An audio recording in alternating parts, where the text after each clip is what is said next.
Yes, people, what's going on? What's going on? Welcome back to the channel. As always, make sure that you lot are smashing up the lights. Make sure that you lot are subscribing to the channel. Make sure that you lot are subscribing to man like Jem. His channel is in the description. Let the people know about your revamp, Jem. What's it called now? Kings of the Bridge, isn't it? Kings of the Bridge TV on YouTube now, guys. Yeah, it's going really well over there. Doing a show pretty much every day on there, catching up on transfers and everything Chelsea.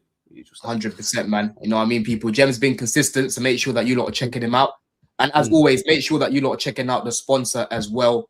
Jersey FC Soccer Shop for all your football tops, people. 20% off. Again, at checkout Don CFC. So make sure that you check out the sponsor, people. They've been showing a lot of love. And they're sending me some new tops as well, some new Chelsea tops. So as soon as they come, I'll definitely have them on so you guys can see what they're looking like. But they're really nice. They're really nice, man. But yeah. Let's get straight into it. Let's see how many people are in the chat right now. Got over 20 people here. There's more people joining. Big up Pierre every single time as well. I can see Pierre's not happy about Luiz. We'll talk about that.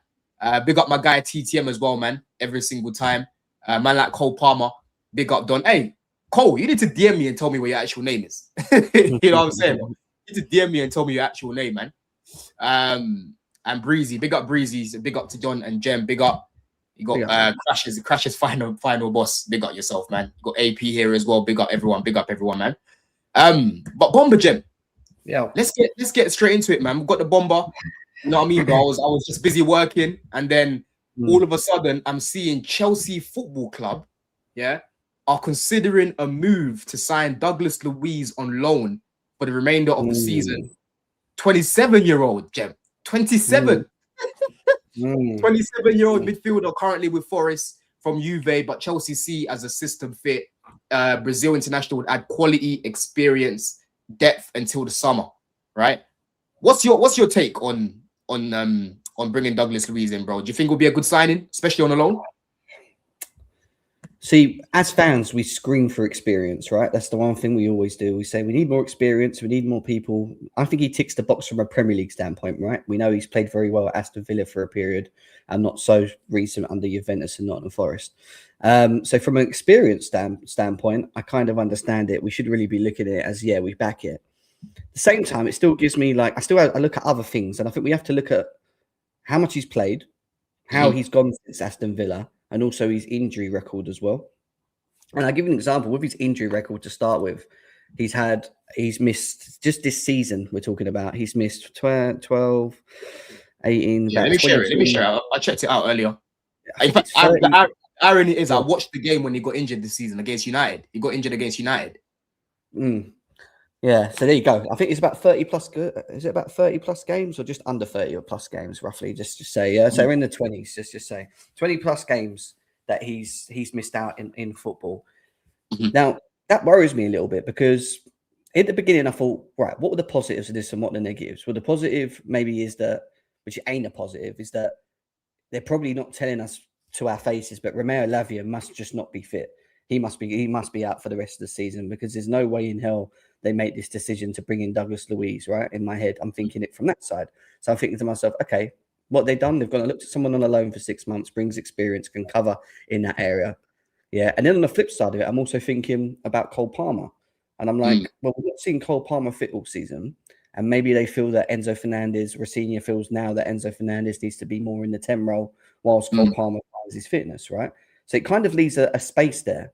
Now, I don't think he doesn't trust Santos, but I think he looks at Santos as someone, as we know, that's still very inexperienced and on his, on his own trajectory at the moment in terms of his development and what he has to, and where he's going. And maybe it's, when you look at it on paper, we are still kind of in 4 competitions. All right, we're not in the Premier League per se, but we've got a lot of football is probably the right answer. Yeah. So, bringing in someone like Douglas Luiz to fill them pockets, then tough games at home when we're not playing well, maybe we're winning 1-0. We just want to see out a game and you throw him next to Caicedo. I get all that. But then when I look at his injury record, bro, and I look at how many minutes he's played over the last 5 games since he's been at Nottingham Forest, my man struggled to play more than half a game. Like he's not even playing half a game. So my thing here is with him, does he come in and just start? Is he an all-max starter next to Caicedo whilst Cole Palmer's injured and Enzo goes forward? Or is he someone that's just going to be rotation? Maybe it gives Caicedo a rest and you can play Santos next to him in the cup games and this, that, and the other, So for me, my problem with I'll tell you what my problem is with it, rather than why I'm okay with it. My problem with the signing of it is just the timing of signing, of bringing him along, even though it's low risk and it could be high reward. When you look at it from what evidence we have up to this point, yes, he was very good under Aston Villa, but since he's been to Juventus, he's completely flopped. Is the negative, and since he's been at Nottingham Forest, he can't get into the team, along with having all these injuries. So it kind of feels like, well, we're replacing Lavia because we need someone that can be consistent and come in and fill the spot. But if he's coming in and he can't play more than 2 or 3 games because his legs are twigs, then what are we doing? Do you get what I mean? It's not really helping us, is it, really? Do you know what I mean? Especially if he's injured 3 games in. So my worry is injuries, how much game time he's going to get. Can he find that form that he found at Aston Villa? That's the one side of it. But on the good side of it, it's experience, Premier League experience. He knows this league well enough. Plus, he's playing in next to the likes of someone like Caicedo. Could it raise his levels back up to that sort of Aston Villa level? I don't know. But then it feels like that Saúl Ñíguez signing from Atletico Madrid. You know, when he came from there and we were like, he's not really in good form, but he was a player. He was a player at Atletico Madrid at one point. Do you know what I mean? And he came to us and we were like, what sort of version we're going to get? Unfortunately, it wasn't the greatest version.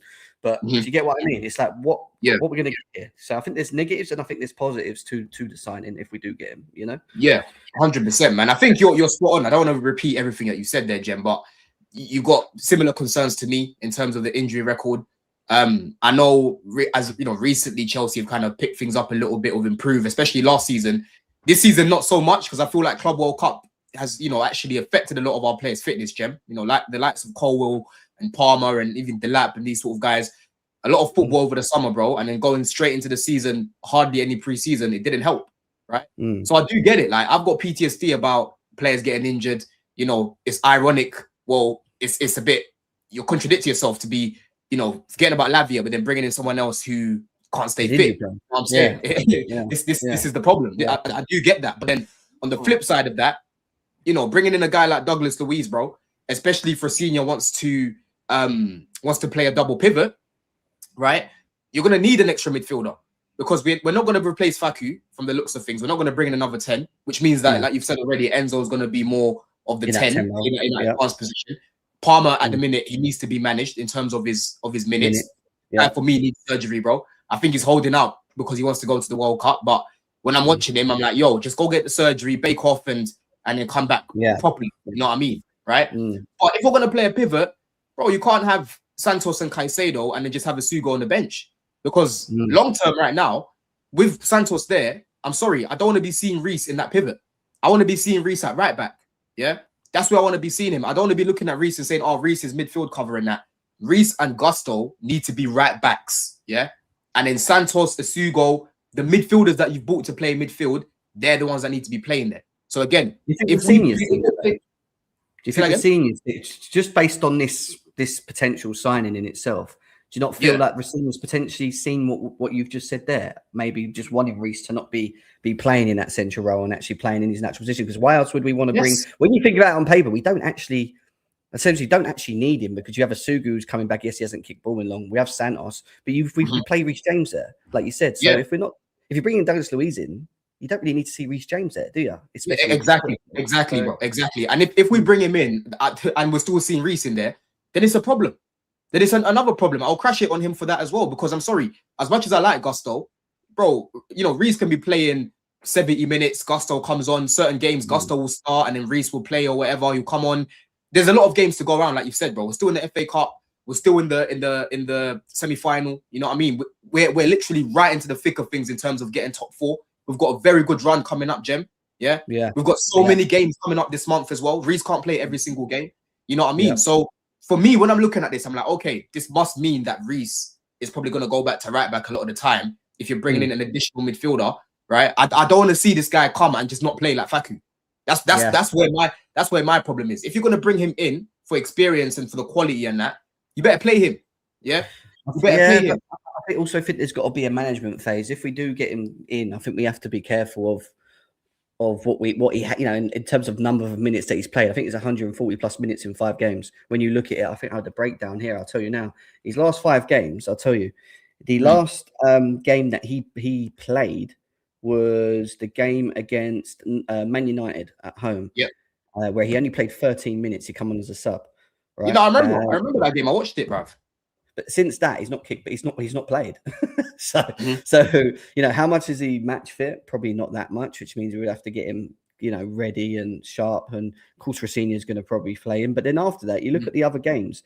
The only game where he played, I think, nearly most of the game was Forest on the 22nd of December, where he played 72 minutes. Since that, I think he played 45 minutes in one, 7 minutes in another, and 6 in the other one.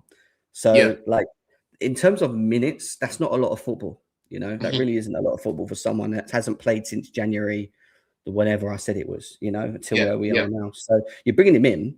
Does he come straight into the team? Probably not, because he's a bit like Disassi. He's not really been playing much football. He doesn't need to. He doesn't need to. That's the thing. That's the good thing about it. We that's what I mean. Like when people are like overly analyzing it, I'm like, bro, we've still got Santos there. I know Santos hasn't been really consistent as of yet. We've seen some good performances, like against Man City, like against Burnley. Against Arsenal, I thought he was a bit shabby in that game, but he's been up and down, right? And then on top of that, Asugo is a guy that I really like, really, really like. You know, people need to remind themselves of the cameo against Leverkusen. But again, I was lucky enough to watch some of his games from last season, and he reminds me so much of Caicedo. So it's not like we're bringing man in and we've got no one else. You know what I'm saying, Jem? We actually have other players there, so he doesn't have to come in. Like Harrison says, I don't think he'll be brought in to be a starter, so I don't mind it, honestly. And it's a loan, bro. It's a loan. You know what I mean? It's not, you're not tied down to anything long term. You're not tied down to anything long term. If he does well and he wants to stay as experienced, Jem, and he stays fit, I don't mind that. Because I'm telling you, I'm greedy, bro. Yeah. I agree with that. I think history at this moment, looking at how he's gone since Aston Villa, doesn't look good though, does it? Like when you look at the injuries and also the minutes, you're thinking to yourself, is that Aston Villa version of Douglas Luiz gone? You know, and yes, it's low risk because we bring him in for 6 months. But if he does flop, but then he just goes anyway, I get it. But then it's just like, was it a good signing in the first place? And then we're going to be sitting here questioning the board. Should we have done that signing? Did we benefit from it? You know, where were his good performances? Was he injured again too much and we didn't see him? Like all these things, you know, which that are negatives, you know, that we can look at and go, well, maybe could we have done in this January window, looked at someone else with the same sort of experience and brought them in on a loan rather than it being. Who else can we bring right now? Like, let's just go through some options then. Who can we bring in realistically right now on a loan? Because players like Anderson and Walton and all guys, bro, you're not getting them out of that club in January. It's not happening. So who can we realistically bring in as cover for the midfield that can play as a 6? Because Douglas Luiz is a 6. Yeah. Yeah, and that's the problem. You know, maybe let us know in the chat as well. Who else would you want to bring in instead of Douglas Luiz?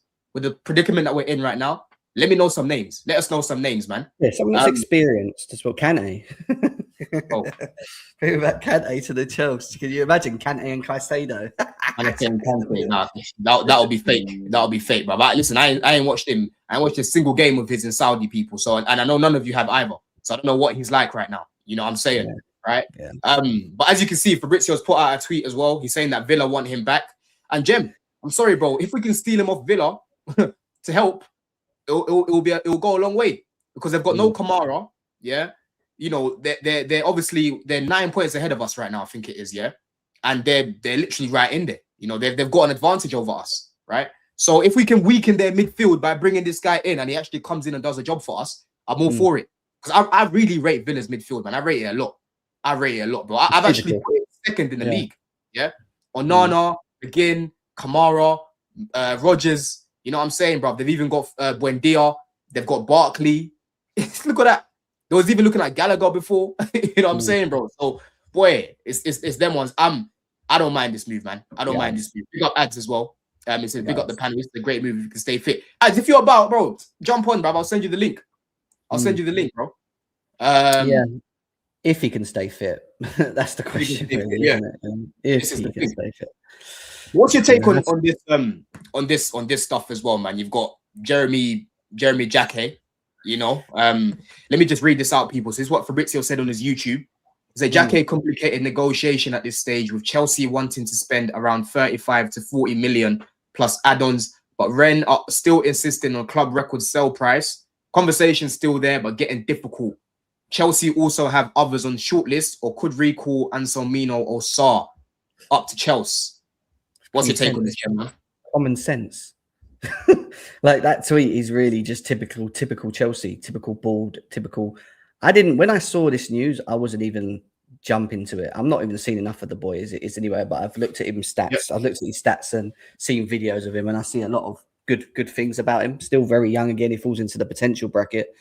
But when you think about how this has gone, this transfer between us and them has gone, I knew we were not going to do it. And when I think it was Fabrizio that come out tweeting, Chelsea want to spend between 30 and 40 or 40 and 50. I can't remember where it was. As soon as I saw that, I knew we weren't going to get him, bro. I just knew it, because how many times have we in the past? And it's common. It's like they think we're stupid, but it's so obvious to see. We're not stupid. We can see it, you know? Like, it's so obvious. Like, how many times do we get personal agreements with players like Xavi Simons, for example, where there was personal terms agreed and stuff, and we think, oh, yeah, we're going to get it done. But nothing gets done on the club side. And it's purely because we were not going to put the money in the first place. So we end up hanging around and hovering around deals like this for weeks, thinking, is it going to happen? Is it not? When really and truly, the next message that I'm waiting to receive on Twitter from one of these lot is Chelsea have decided that they've got internal solutions. The Sassy's now back in the team and training well, and they believe that they can get Jeremy Jaquet in the summer, so they're going to stick and trust the Sassy whilst Tosin's out and give him the opportunity.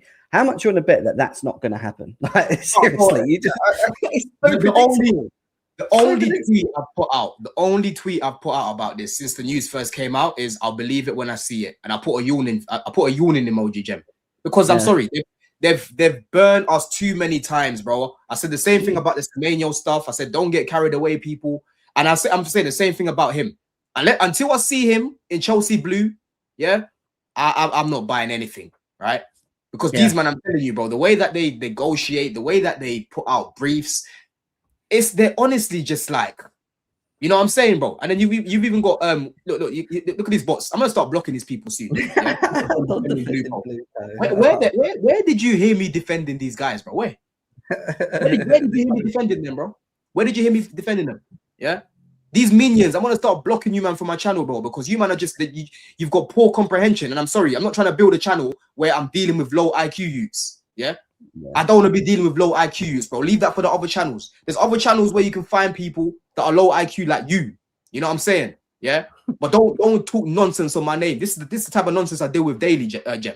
Yeah. You just heard I me. don't even pay attention to it. I had one earlier on when I was live, and the guy literally said at the end, "Shag your mum" to me, and I just ignored it. What the fuck? Like, he said, "Blue co out, you're a blue co lover, shag your mum," or something like that, and I was like, I just started laughing. I was like, "What the fuck?"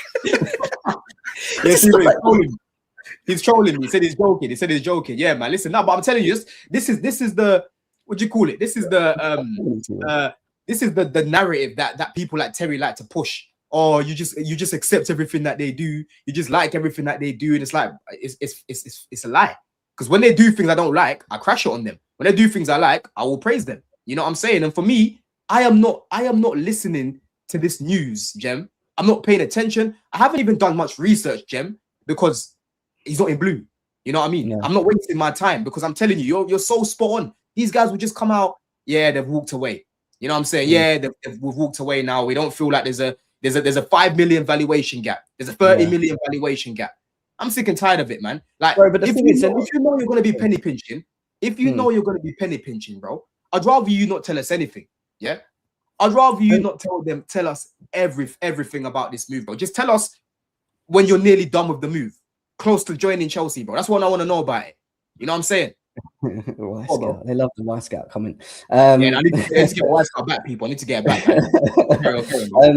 Listen, you know, and you're spot on. I mean, in terms of like when you look at our real problems in this January market, what we could do if there is a loan available, even if we don't buy and there's a loan available, let's just say, why are we not looking at the defense and why are we not looking at the attack? They're the two fucking problems every time. We have the same problems coming from either our defense or our attack. It's either we're not scoring enough goals, we're creating enough, but not converting the goals, or there's no chemistry between them. And with defense, it's the bozo elements all the time. It's like they can't concentrate. You can't trust them from one game to the next. It doesn't matter who it is. You know, since Cole's been out, we should have addressed that area. That's an area that we should have done in the summer, bro. And I was saying it, we should, instead of bollocks to this internal solutions, we should have been dealing with this centre-back situation ages ago, not waiting for when Cole comes back in 2026, bro. And now we find ourselves where we are, you know, and it's just frustrating because, again, we're in a small market. All right, I don't expect us to sign premium players in a market like this. But if there is an opportunity out there where you want to improve the squad and there is someone available with a bit of experience, you should be looking at them two areas, your attack or your defense, to try and help us, you know? Yeah, 100%, bro. Big up Dick that. Big up Dick that. This is a funny comment. Man said Don was a Clear Lake soldier and now he's realized that Clear Lake are fading at every level. Bro, do you know what it is about me, Dip that? Yeah, like, I just try to be fair as much as I can in life, bro. You know, they came in. I was never going to judge them at the beginning, like overly judge them. I looked at what they wanted to do. I said, okay, let's see what you do. They brought in Caicedo. They brought in Lavia. They brought in Palmer, who I rate a lot. And at the time, I was getting cooked, being called delusional. He's not going to do nothing, right? They started off all right, bro. And then after that, I'm seeing more and more evidence of them not doing the things that we needed to do. The second season that they were here, I was praying that we go and get a centre back, yeah, even before last season, because Fofana and Lavia, you can't depend on these guys. But they just risked it. They just risked it and said, yeah, we're gonna gamble on these guys staying fit. Lavia last season got injured again, and then Fofana got injured around December. We didn't see this guy till the end of the season and that. You know what I mean, bro? Yeah. And then now I'm seeing all these things where they go into different deals, they walk away from them. All that's happened with me, Dip, that is that I've now got enough evidence to see what they're like for me to change my take, right? So as much as I was backing them at the beginning in terms of what they were doing, because I like the signings that they were making, I don't back them right now in terms of the model of buying squaddies, bro. I don't agree with that. Because I've been saying from early doors, the Mudriks and Maduekis, I like them, yeah, and I think they can develop, but I don't want to be seeing any more of them. If you're going to bring in young players, bring in guys like Olise that are ready, guys like Rodrigo that are ready, guys like Doué that are quality. That's the type of young players that I want. So all it is, bro, is I'm just giving it a bit of time. I've just given it a bit of time, and now I've changed my take based on the fact that I've got enough evidence of them fucking around. Simple. Where I sort of narrowed down my vision on them more so, because I was like you. I remember when we both sat here before the beginning of the era and we said, you know, when are we going to judge them? You know, when are we going to start looking and pointing fingers? And I said my first 3 seasons, you know, 3 summers or 3 seasons with them, I'm going to let them do whatever it is they're going to do. Right? I'm not going to question it, and I'm going to let them crack on with it. But then we got to the 3rd summer window, and we got Champions League football, and we won 2 trophies, and we had finally a manager who was actually progressing out of the others that didn't do well. Right, prior to that, and we failed him, and we failed not just him, but we failed him, and we just failed us. We failed Chelsea. You know, and I'm talking about the board and the players that they brought in through that period, and that's the first time where I expected us to progress in decisions and players in certain areas, add a bit of quality in the areas to make us better, so that we could go into this season to close the gap against Arsenal and Man City, and we didn't do it. Instead, the players we signed either kept us where we are, or in many cases, brought us back a bit.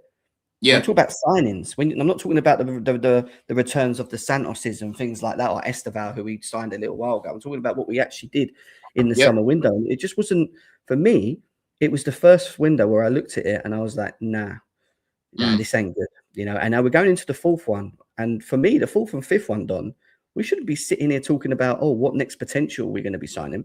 We should be talking about what 1 or 2 players are we going to bring into this team that's going to give us the extra quality to allow us to challenge and maybe potentially win a title.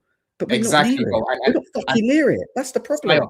You see, Sire, big up yourself, and you're part of the, you know what it is, your IQ spot on, yeah? Big yourself up. I know you're bantering me earlier, but your IQ spot on, bro.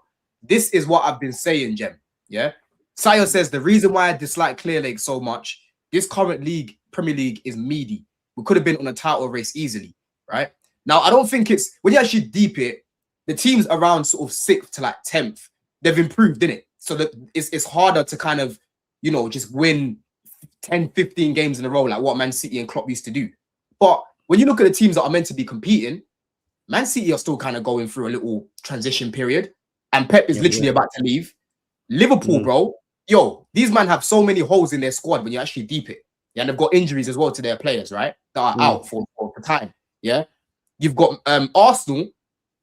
Obviously, Arsenal are probably the most consistent team and they've got the best squad. But even they don't look here today. Like, let's be serious. Like, I'm saying, Jem, they're the best of a bad bunch. So I get what Saya's saying, bro. Saya's saying if we had gone in the summer and brought in players like Ekatike ready to start, like Rodrigo ready to start, like Gahey ready to start, yeah, like Rodgers ready to start, then I'm sorry, we will definitely be able to compete with the rest of the players we've got, the likes of Caicedo, the likes of Enzo, yeah. But when you're surrounding them with garbage like Garnacho, bro, yeah, it's not gonna happen. They're gonna get frustrated as well because they're sitting there going, right, we've done really well this season. We've won trophies, we've got Champions League. Now we should be excelling, and all of a sudden the ball go here. Have Garnacho, have Gittins. You know what I mean? I don't mind Hato. I thought Hato was an okay signing. I still think he is, right? I don't mind Gittins as a squad player. It's what we bought after him. We bought Garnacho after him. And then we signed that. So don't get me wrong, I wasn't overly excited about because I thought, all right, there's a market opportunity because he's 30 million. Ipswich got relegated. There was an opportunity there. Do you know what I mean? And then there's João Pedro, you know, who again I was very unsure on in terms of how he fits the team and how much we can actually get out of him. You know, so this is it, man. It's so frustrating, man. I've been banging this drum for ages, bro. We are not in the era of prime Pep and prime Klopp. So when man are like, oh, Chelsea can't compete. We're so far. I'm like, bro, we're really not, man. We're really not. We just need to get players who are ready to be starting right now. And then obviously we move from there. That's my eyes, man. Someone just commented about Garnacho. I swear, yesterday that guy, bro. I have a very good tolerance of patience. Yeah. Big up, man. Big up. But when I watched Garnacho yesterday, and listen, he's been jarring me, but yesterday just got so under my skin. I think it's because like I'm in Dubai, 1 a.m. in the morning, sitting there watching us play Paphos, not scoring one goal. And I'm seeing Garnacho just breaking up our attacks every single time. And it's Paphos. And I'm just like, brother, this guy's decision-making is terrible. Terrible. Jim, it's honestly, you know, I joined at the perfect time. Because now I want to talk about, you know, what's going on right now in terms of the results and the performances. And big up everyone that's here as well. We've got nearly 200 people in the house. Let's get to 100 likes real quick. Make sure that you're subscribing to Kings of the Bridge. Make sure that you're following my boy Ads as well. You know what I mean? But I'll come straight to you, Ads. You know what I'm saying? Because obviously he wasn't there on Monday, Blue Diaries and whatnot. How you feeling right now in terms of Chelsea in the short term? Do you think results are more important than performances, or do you kind of want to see performances first before any sort of results? I think right now, personally, big up obviously yourself, big up Jem, big up the community as well. I think for sure it's important to get results at the start of a new process, at the start of a new management era. So it's important we get the wins and actually builds confidence in the manager and also players believing in his ideas. I figured performances will come straight away because it's a similar system to Maresca, so there isn't too much to change. There's some important differences, but it's not, you know, worlds apart, right? And so he's come in, and obviously the Arsenal game was a pretty good performance, not the best result, but some good to take from that. Obviously the Charlton game, it is what it is. But the two since then, performance-wise, haven't been great. There's been a lot to sort of, you know, be upset about, question.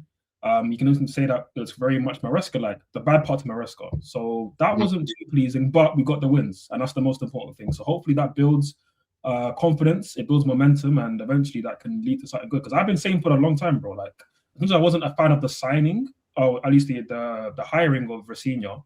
I think he's going to have a really good, like, new manager bounce. I think he's going to come in and he's going to do well, and the results are going to be good over the next few months. Obviously, performances of late have been a bit questionable, but I think he will turn it around. So I think it's going to be a good 4 or 5 months of him being here. And then after that, as it is with every Chelsea manager, it's up to the gods. We'll see what happens after that.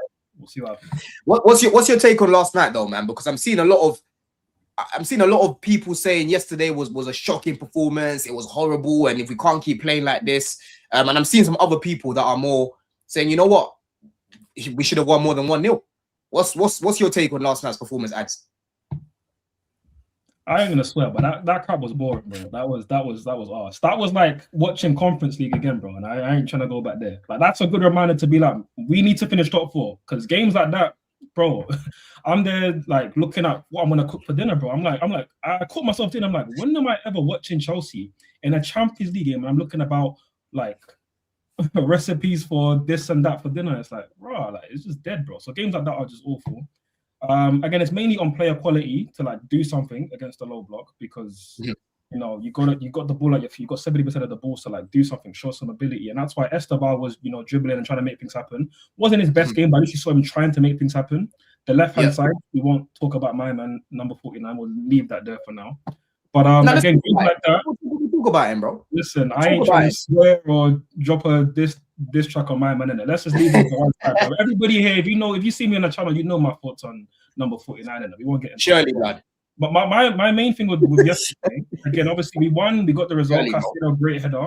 But in terms of like what I need to see improve against teams like that, I need to see us be more direct. Again, mainly against low blocks, it's down to player quality. So that's the main thing. That's my main focus. However, the manager can give us instructions to be more direct, not just cross inshallah. I mean, look to make attacks that finish within 4 or 5 passes, maybe 7, 8 passes max. With us yesterday and against a lot of low blocks, we create the low block by playing so slow, by playing that tempo, like slow tempo football. It's like, that's cool against teams that want to press us because you're patient and you'll pick the right moment to break the lines. Against the low block, you playing slow, that the centre back's taking 3, 4 touches each, you're just giving them a chance to set up. Like, that's dead. Yeah. So you take more risks. Don't be afraid to lose the ball because you can win it high up. So for me, we need to do that. Rafinha, again, you're talking about I want to have a team that's dynamic and on the front foot and gets the crowd up. You got to play your part in that, bro. So we got to play more direct and take more risks. 100%, bro. And Jem, what I want to be seeing more patterns. Yeah, Ads is spot on when he says that as well. In terms of the patterns I want to be seeing going forward.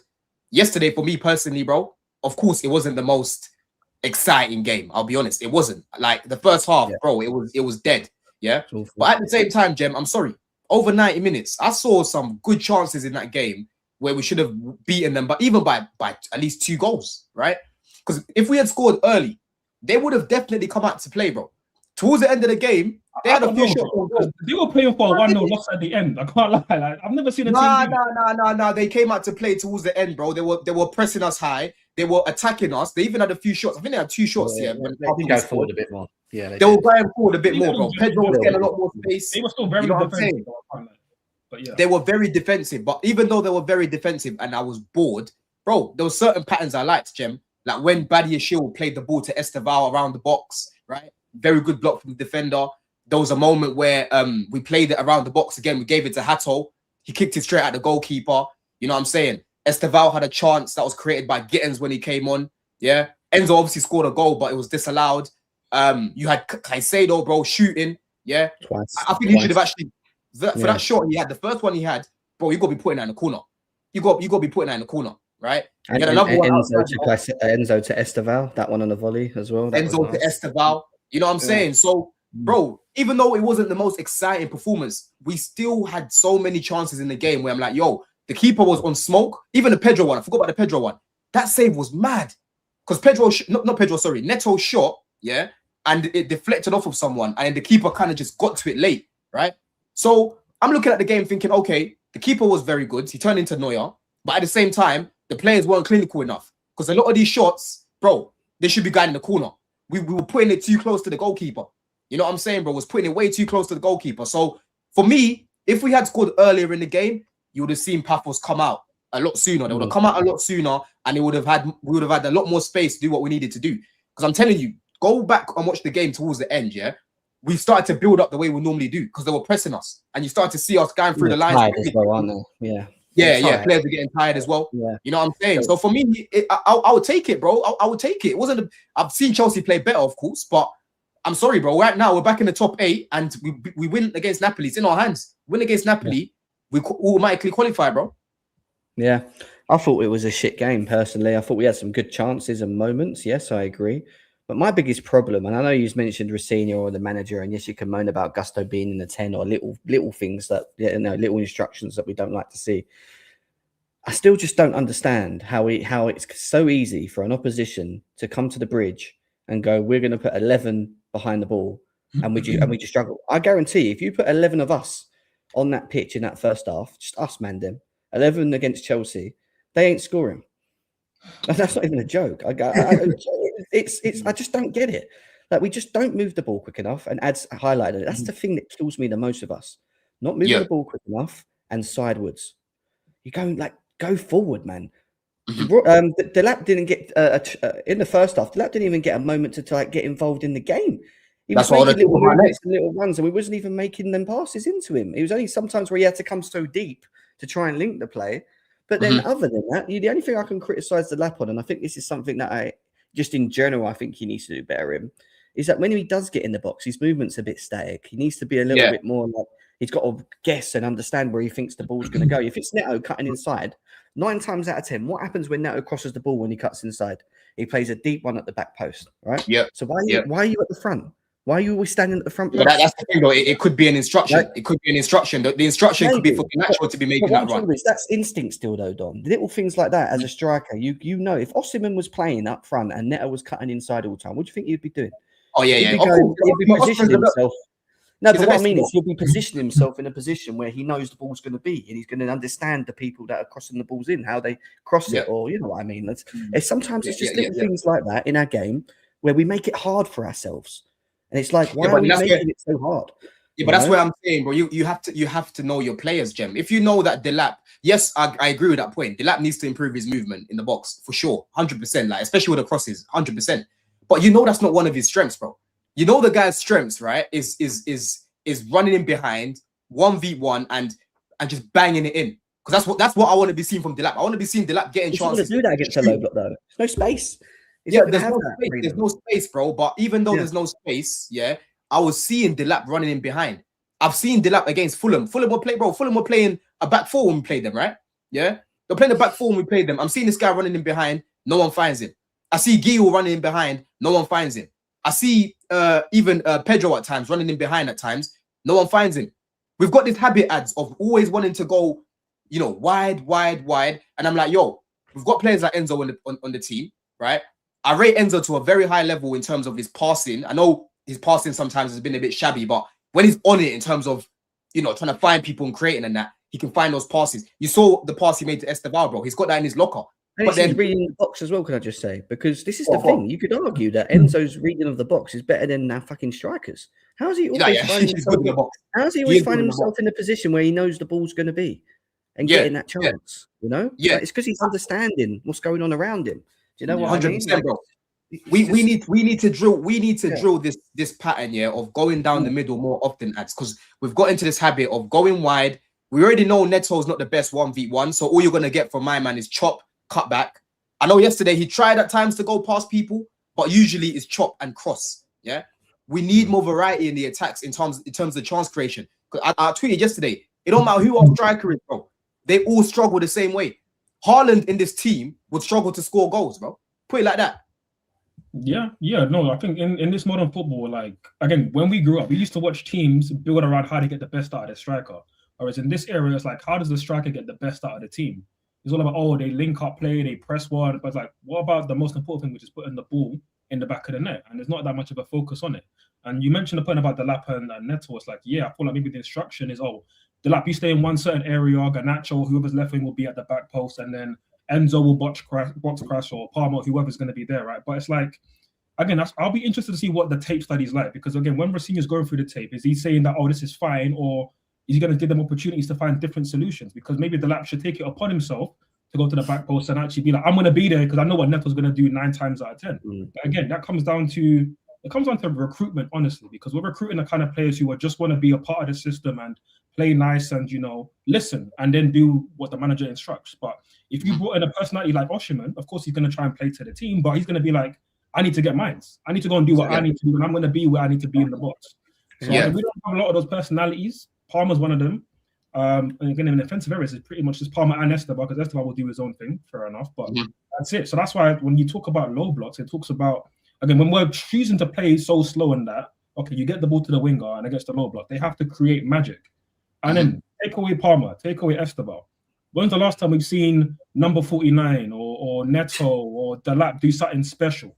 I'm a big fan of Jaquet. He hasn't done many special things of late. The finish against Brentford was quality. That left foot finish was top. But we haven't seen him do many special things on the Newcastle goal was quality, to be fair. That was as well. So again, but we don't see many things like that from these players, because we know they're not that capable of it. So that's why, for me, we need to take more risks, play more direct. We have the midfield to counter press. The defense is a bit shaky. I can't lie. The defense is shaky. We haven't got great 1v1 defenders, right? But I'd rather take the risk, because we don't have enough goals in this team right now. We need to get more goals.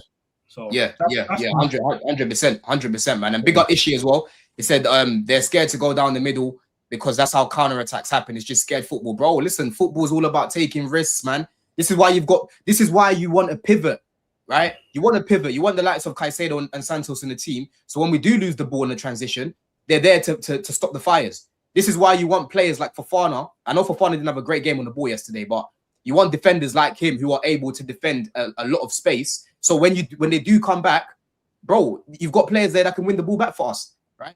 I don't like this thing of this wide, bro. Caicedo is more than capable of playing passes in the middle. We've seen him do it. Yeah, Reece James. I barely see Reece playing the balls through the middle, bro. And I'm like, yo, what's going on? Yeah, Enzo. I don't really see Enzo doing it much as well. Like everything has to be diagonal, and I'm like, what's going on down the middle, bruv? What's actually going on down the middle? Even yesterday, yeah, the amount of chaos we was causing, Jem, just by shooting, was causing so much chaos, was winning corners. We scored from another set piece. There's so many things that can happen, yeah, from attacking centrally, bro. Yeah, it doesn't mean always go centrally because you need to be using your wingers. But when you know your wingers are limited, the man them have to rise, bro. The man them have to just think. Possibility. I just want to say something on that because I hear you, and I think a lot again of that for me is a tempo thing, right? Because if you look at the way we played the first half, say you're an attacker, Delap, Garnacho, Neto, you're making them runs, you're trying to get in behind, but the tempo of the ball from deep is not really being moved quick enough. So at the end of the day, you stop making them runs, right? You automatically go, why am I making these runs all the time? I'm not going to find it, right? But there is moments, right, where we do speed up, or where Enzo yesterday gets the ball, or Caicedo, they look forward, and I look at our attack, and they're still very stagnated. It's like they're frozen a little bit. But then Esteval comes on the pitch. What does the boy do the whole game? Runs in behind, gets the ball, runs in behind, constantly runs behind. What are we doing? Esteval. Always trying to play. If he's not putting wide to receive the ball, to find space, he's going into the 10 and he's getting in behind the defenders, but he consistently keeps going. And when our tempo's picked up, you started seeing Enzo, ball over the top, bang, volley. Yeah. There was a number of times, every time we won the ball, we was always looking to play the ball through the middle in the 10 into him, but it was always more forward is what I mean. As with Neto and Garnacho, I feel like they can go behind, but they're very more like happy to just come to ball to feet and then make the run. It's like they've got to have to be involved in the build up and then make the run. As with Esteval, it's more, I don't need to be always in the build up. I just want to find the space and I want you to find me and I'll do the rest. That's the kind of attitude I get from him, you know, and that's why it's a bit different. Esteval's smart, bro. Esteval is top set maths. Neto and Nacho, they're the type of guys in school that used to have a teacher with them, bro. You know what I'm saying? They're the man there that used to have a teacher with them. Their IQ's a little bit behind. Yeah. So I'm telling you, bro, we need more guys like Esteval in the team. Even guys like Quenda. When Quenda comes in, bro, you're gonna see his playmaking. Quenda's playmaking is very good. You know what I mean? Very, very good from the wings, bro. You know what I'm saying? Is he direct behind? I don't know. He's more on the ball dribbling, isn't he? And beating. Yeah. He's not really like a run at you sort of guy, but he's very much, you know, very good at retaining the ball, very good at playmaking, the little 1-2s. Attacking the ball. That's what he likes. That's what he likes. He's got strike on him as well, bro. You know what I mean? So that's what I'm looking at, man. We definitely need more quality. And going forward as well, man. Let me come to you, Ads. Yeah. Obviously, Gittins wasn't on for long, right? But again, you can clearly see the intent is on.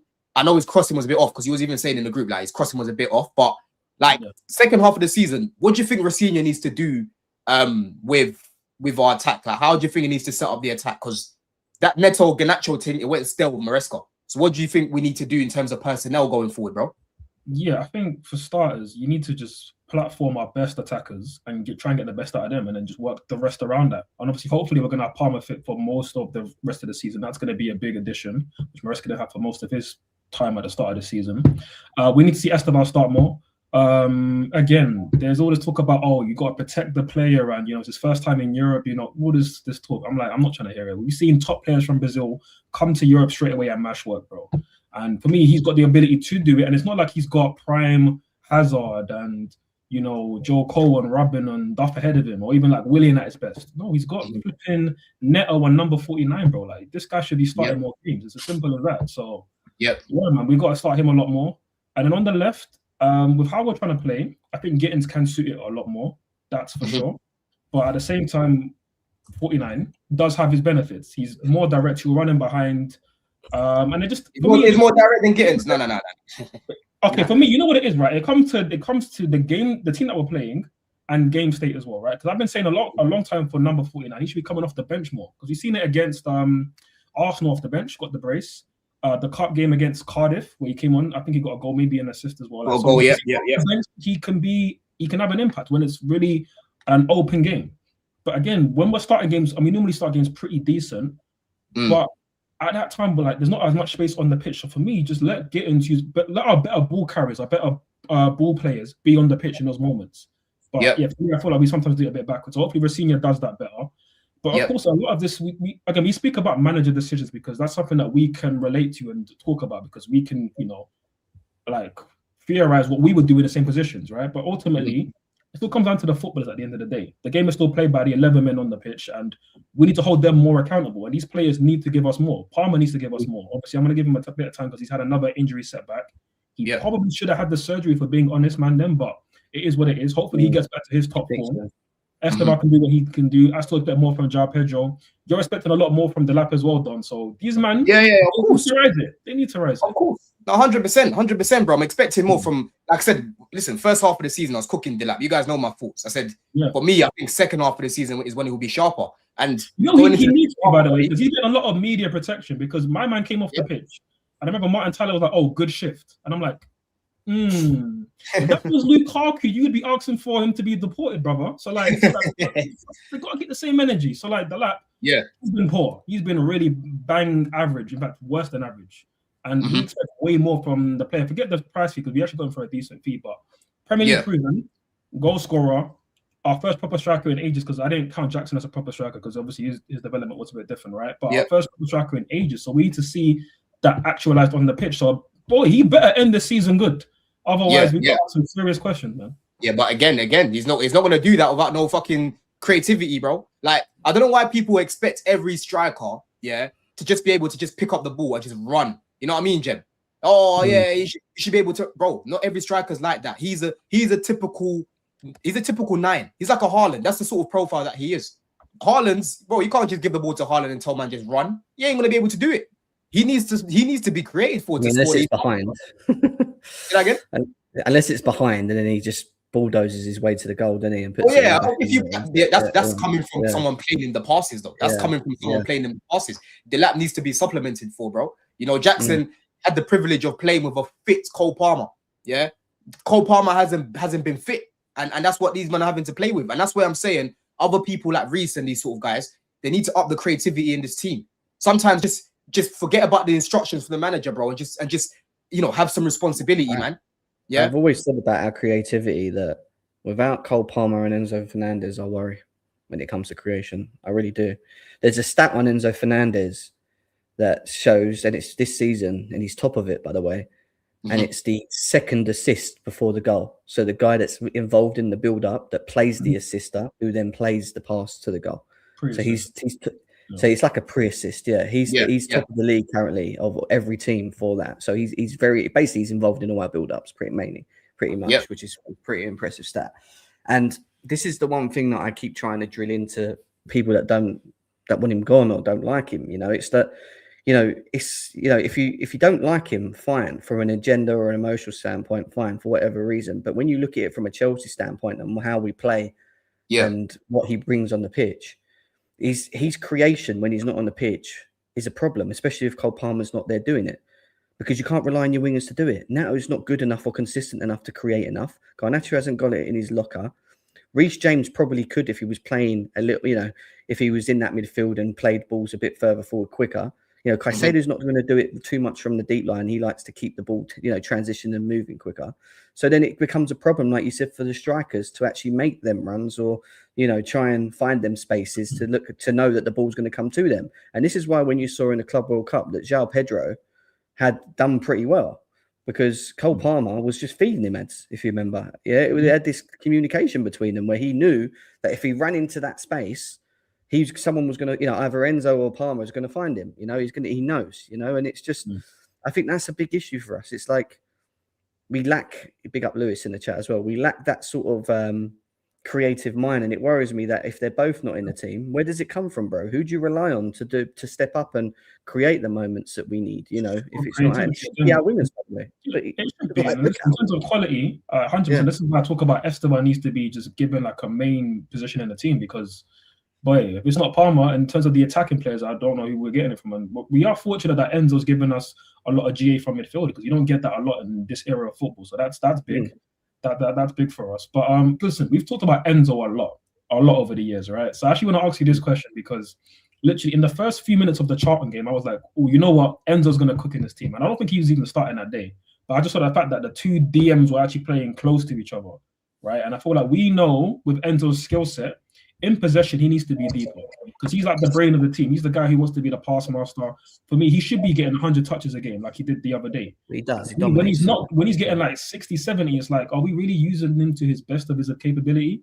It's not really making sense. And even Dom, we've talked about this, where it's like you get some pass masters, you know, not even comparing to these kind of players, but players, let's say like Cesc or Cruz or even like a Jorginho, right? These type of players. These guys aren't known to be the best off the ball. They're not known to be the best off the ball. So when people say, they don't work in this league or whatever, like I get it. Maybe in the wrong team, in this league, you're gonna get found out because this league is very much about PMP. But that said, if you build the team right, you can get the best out of Enzo for sure. So I'm obviously want to give Enzo another fresh chance under this system, see how he's gonna look. Because under the previous system with Maresca, there were some high highs, some amazing highs, also some really low lows. And I thought for a player of Enzo's caliber and ability and status in the game, given what he's won, I want to see consistency because we see consistency with Caicedo, with Declan Rice, and some other £100 million plays, right? With him, I want to see just more consistency. So I think the question too, Jem, is do you feel we're going to actually see that now with Rafinha, given that the system's going to change just slightly? I think the one thing we got to give Maresca credit for is improving Enzo Fernandez's game, right? Because all of us here were a bit unsure whether he could play in that 10 role, especially when we were seeing him play deeper. Season wasn't really getting the best out of him, struggling to move, whatever. But he added to his game the understanding of what's required in the system for Maresca, but also the box crashing and actually utilizing his actual ball passing abilities a bit further forward. And I agree with you with the consistency thing. I know I'm a very big fan of him and I've liked him since we even signed him. You're an Enzo homer, yeah.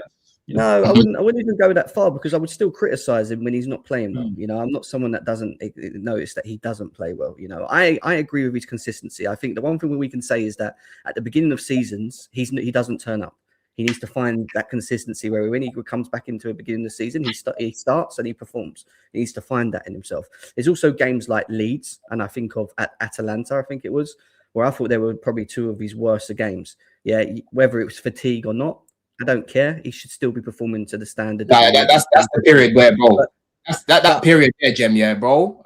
It was hard, but if we're being harsh on him, he needs to do more, right? Because you could see, even though he looked like he was run down and whatever, you still expect more from him. But then it's also games, right, which are like Liverpool and Man City, where he has 102 and 105 touches in the whole game, more touches than any other, and especially the Man City away game. He had more touches than any other player on the fucking pitch, and then he scored at the end on top of it.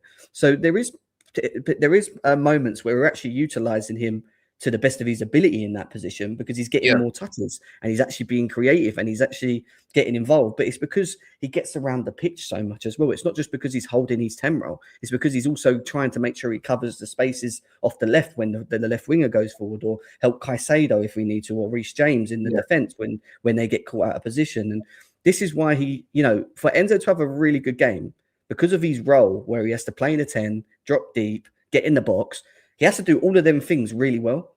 Do you know what I mean? For us to really do that well. And when he does one of them things wrong, and we've seen it where he's not, let's use, for example, his ball playing. Yeah. Let's say, like you, for example, as you say, and we've had this discussion, he gets the ball in the final third.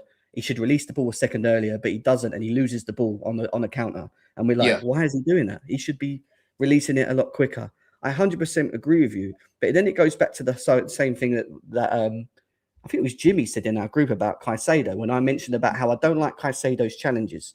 Yeah, I said, I don't like the way Caicedo just gets stupid yellow cards, right? Jimmy said to me, and big up Jimmy as always, he said, Caicedo's tackles are just a part of his game. It's who he is. If you take it away from him, he ain't Caicedo. And I thought, you know what? He's actually right. Even though I don't like it, he's actually right. If you start telling him stop doing that, he's not making them challenges that 9 times out of 10 he potentially wins, and I get that. But the same has to be applied to Enzo Fernandez when in moments where he's playing the ball forward because he's a forward, he plays the ball forward a lot for us in game. He's not always going to have games where he's not always executing balls. Do you know what I mean? So I just feel like that's where we sort of microscope on him because yes, he should be doing better in the moments and I expect him to. But there's also times where he just isn't hitting the levels that he needs to be in his own game. Do you know what I mean? But that is a part of his Yeah. game. You can't stop him from doing that. He's always going to try and play that ball over the top or play that ball over the left. Do you know what I mean? He needs to do it more, though. He needs to do it more. I'm telling you, when Enzo first came, bro, every game I would see that guy looking centrally, trying to find Sterling, trying to find Havertz. He needs to do that more. I'm not really seeing that enough from anyone really in this team. There's no one really that I'm looking at this team and saying, yeah, you're always trying to find people in behind. Yeah. Enzo, some games it's all right, but in other games it's more just trying to keep it ticking. I'm like, brother, let's play some passes in behind, please. Yeah. Let's actually make the centre backs have to start running backwards, Jem. Yeah. Too much of our football is in front of teams, bro. Let's make people go back. They go back. You try to play the ball in behind. The defender can just kick it back to someone. Caicedo, edge of the box, bangs it in, goal, right? But if you're just playing it safe, you're nowhere near the goal, bro. Yeah? Let's try to fucking get closer to the goal and actually take some shots. That's one thing that I want to be seeing more of as well. And the risk-taking passes usually come from him, and it's when he makes them mistakes where he doesn't make them passes, or we rely. But the truth is, we rely on him so much to open up the game for us because he's got that ability. He's so good at it that when he don't, he's shit. We need to get rid of him. What's the point of him? He's not good enough in that game. Let's just be serious. That's just how he's looked at, isn't it? You know, and that's the problem. What I'm saying, take him out the team. Who's doing what he's doing in that role? Please tell me. He's important. He's very important for what we want to do. He's very important. I've said it about Enzo for years anyway. Like, Enzo's an important player, but he's not a player that we have to start in every single game, especially with the options that we've got in the team. He ain't got to start in every single game. You know what I mean? But in terms of like, just get rid of him and that, I'm like, bro, like, to replace this guy, the skill set that he's got, it's easier said than done. It's easier said than done, ads, you know? Yeah, I think he's the kind of player where, like, if he leaves here, there'll be a lot of questions of was he a flop, was he not? And I think he's been mostly good, but it's just been a lot of up and down. Some really great games. Like, think about it, like, recently, Barcelona, Arsenal, which, you know, big games which you actually been looking at him to do better. Man City as well. Remember the Wolves game as well, where he was like excellent, which you know he can do against the lesser teams. But at the same time, there's been obviously a lot of bad. And I know, like, if he was to leave, there'll be a lot of question marks around his time here. But I could see him going elsewhere and just like be an absolute board, and I'd be like, oh my days, why did Chelsea let him go? So I can see that happening. I can really see that happening. But ultimately, bro, if Enzo played the way he's playing right now elsewhere, you already know what this fan base will be on. They'll be saying, bring him, Jem. They'll be saying, bring him. Another 30 plus assists as well, because people like Mbappe would just be banging him in for fun, and he would just be on like 50 assists because he would just be feeding him. Can you imagine? Enzo just go ding, ding, like. Yeah, you know what? That league. Like, this is a very good example. Remember when Enzo came on against Newcastle, bruv? And that's a midfield, where people say Enzo can't handle it physically. When he came on, we started to move the ball a lot quicker, right? Our build-up was better. Yeah, he actually helped change that game. If it wasn't for him coming on, that game, I don't think we win. I'm about to say win it. I don't think we come back. I didn't watch. I was on a plane, funny enough. I remember messaging you guys about it. He was on the bench, wasn't he? It was James and Caicedo, wasn't it, in the midfield? He was on the bench. He was on the bench. I remember as well when last season when he got taken out of the team because he wasn't playing well, he came on against Arsenal, right? It's a bit of a petty assist because Neto banged it in from far, but every time Enzo was getting the ball against Arsenal, his first thought was go forward, go forward, go forward. You need players like him that progress the ball. I'm glad you said that because there was one moment I still highlight in the game that no one talks about, right?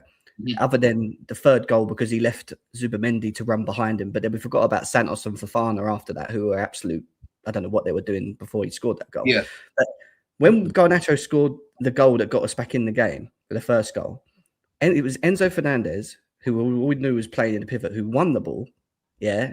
Then went into a 50-50 with someone, come out with the ball, played it out to Neto, and then ran in the box to pull Ben White away from Garnacho. Because if you remember, he runs in the box and tries to get on the head, pulls Ben White away, and it creates the space for Garnacho. And that all happened because Enzo started it and nearly finished it. Do you know what I mean? In that game against Arsenal. You know, but that's the thing, though, Jen. That's the thing, though. Like, when you've got a narrative to push out, you're gonna ignore these things. And that's why I always say to you, like, Enzo's not Rice or Caicedo off the ball. He's never gonna be that. But the way people over exaggerate how bad he is off the ball, I'm like, bro, Enzo's decent off the ball. Like, I've seen multiple games where he's the one that's winning the ball back a lot for us. Even yesterday, many times. Like, I remember last season, bro. Like, and that's why I love going to games because I see how he works off the ball. The camera might not pick things up, but this brother works, bro. He works. Let me just with Enzo off the ball, like, it's still not amazing. Like, in terms of his counter pressing higher up, he's actually really good at that. And that's why his numbers are really good for winning the ball back. Yeah. In terms of like the defensive third, like covering big spaces, he's not great at that. But I'm not going to overly get onto him about that because look at the team that's top of the table. Zubimendi, is he great at doing that? No. I've seen this guy get cooked many times and not have great PMP. And people be like, oh, that's the kind of player who doesn't work in this league. He's not physical enough. He can't run enough. No, he's in a team that's top of this league. I mean, the league is arse, but he's actually top of the league.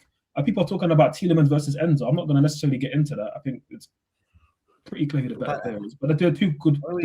My point is Tielemans, another very good player in this league who hasn't got legs by any means. So my point is if you've got enough quality on the ball and you can be decent enough off the ball and you have players like your Caicedos around to help you out. Because again, Tielemans has got Onana and Kamara to help him around. We know who Arsenal have. So it's important you build the right team with the right blend of abilities. And Enzo's got some great abilities to his game. So yeah, but this is the thing though, HM. This is what I hear all the time, bro. Like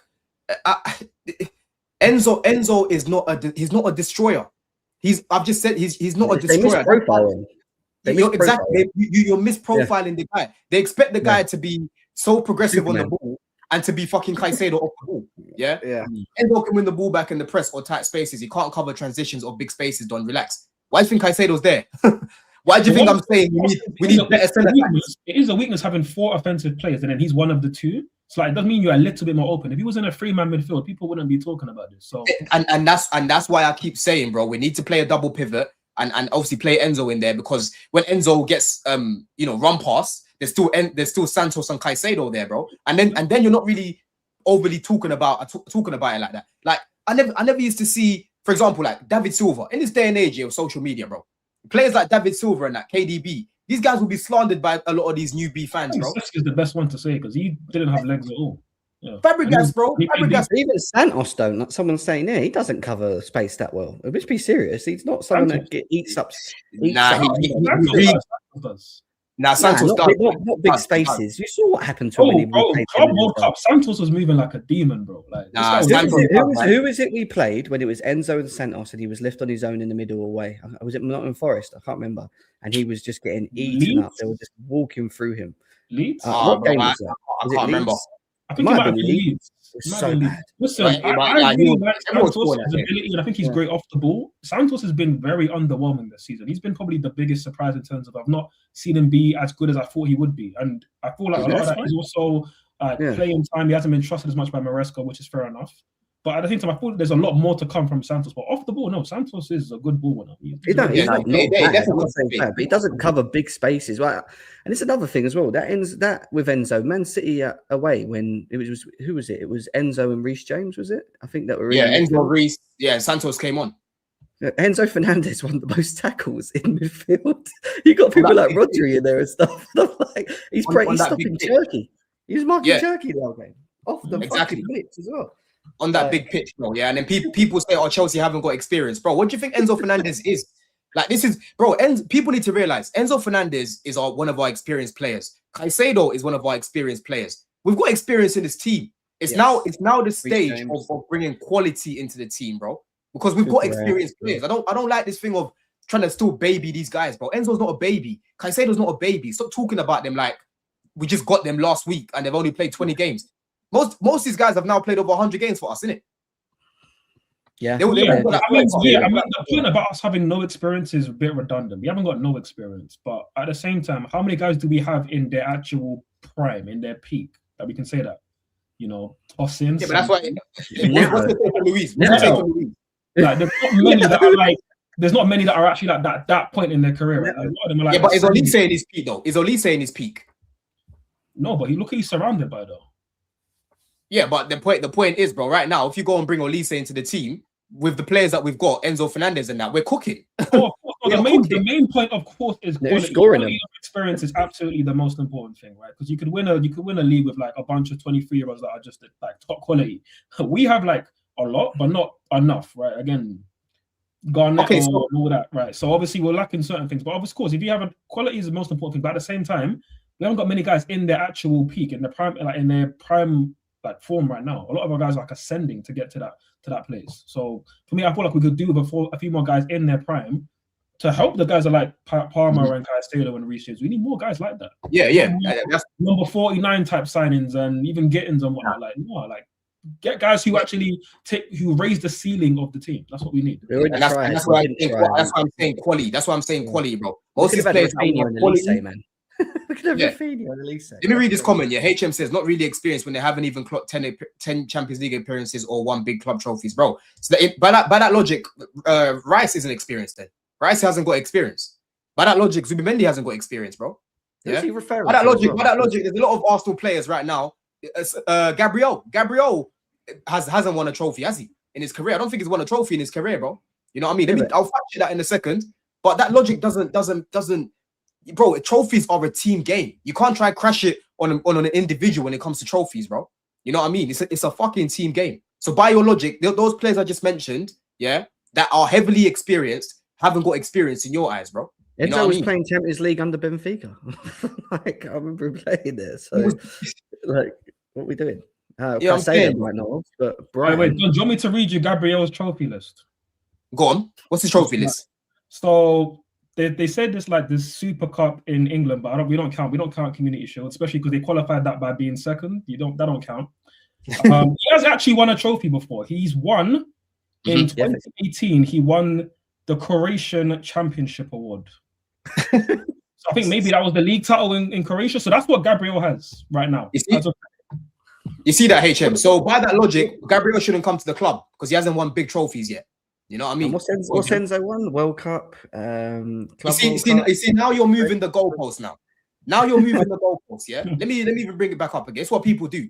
At least they have experience of 3 title races and season by season improvement. Bro, Enzo and Caicedo and these man have experience of losing semi-finals together, experience of losing a final together. They've got experience of winning 2 trophies together. They've got experience of getting top 6 and then getting top 4 together, right? It might not be competing level, but the reason why is because of the players around them. Because Palmer, Caicedo, and these guys, bro, they go to Arsenal right now and they help them win trophies. Yeah, a lot of the players we've got right now, they go to other teams and help them win trophies, bro. So I'm not hearing that. Or at least they've got experience of 3 title races. That's because they're in a better team. Yeah, Caicedo will go to them right now and they'll be competing the same way. You know what I mean? So let's not do that, man. Let's not do that, right? But go on, Jamie, about to say something. No, I've got nothing to say. It's just I just think that we have the experience. The only thing we need to do is buy better. We don't buy right. That's the problem. If we bought better with what we had in this team, we have a good bunch of players that are there. There's a crop of them. Just support them, man. Just add quality in the right areas, and we'll probably be top of the league. Maybe. Let's be serious. Let's be serious, right? If we would have signed Osimhen, got Elise when we did, had Enzo, Caicedo, Lavia. I don't know, got a defender. Got a centre-back. We would have needed that. Yeah, got a centre-back. I don't know who. I can't even think of someone that we were linked to at the time. But I know we was looking at, like, back in the day, Kunde's, the Litz, and all these lot, if you remember. But, like, if we'd have got at least, like, a decent leader at the back there, we would be top of the league. with those, Arsenal are not that good. I'm telling you. Every time I watch them motherfuckers, they are not good, bro. Listen, I read. In fact, let me even go back to this right now, yeah, because I read this thing the other day about their attack. Because people like to cook our attack, and listen, our attack can definitely improve.